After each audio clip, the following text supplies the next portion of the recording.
So thenceforth, Mughal emperors continued to govern Kashmir effectively, and these emperors loved the territory of Kashmir. It was paradise on earth for them. And no doubt Kashmir, the territory we're talking about, is mountainous. It is absolutely beautiful. Anyone who has been to any parts of Kashmir, because Kashmir has a lot of variety of landscape, you will, if not forget Switzerland, you will do a comparison between Kashmir and Switzerland. This is how beautiful Kashmir is. You know, people talk about natural beauty in Switzerland. People talk about highlands in Scotland. People talk about North Wales. Kashmir is no less. Wallahi, when you look at the natural beauty in Kashmir, and the wildlife as well is very, very rich.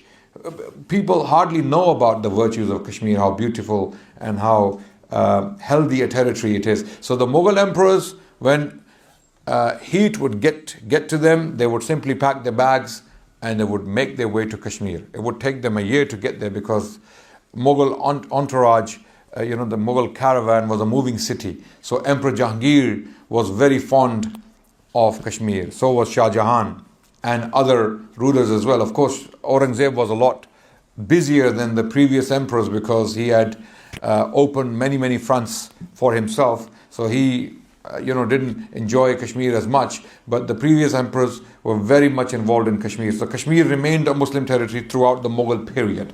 It remained a Muslim territory.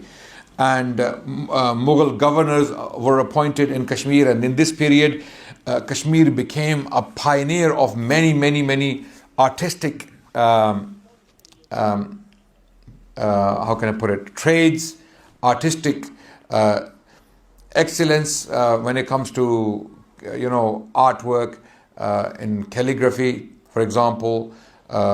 Shawls, Kashmir shawls were very popular. Even later on during the British period, these shawls would be brought to Britain, and during the Victorian period, the British people loved these shawls that came from Kashmir.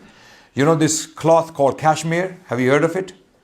Even today, if you go to one of these big shops to buy clothes or designer clothes, they have this type of substance or this fabric, they call it Kashmir. This is where the word comes from, by the way. It's from Kashmir, right?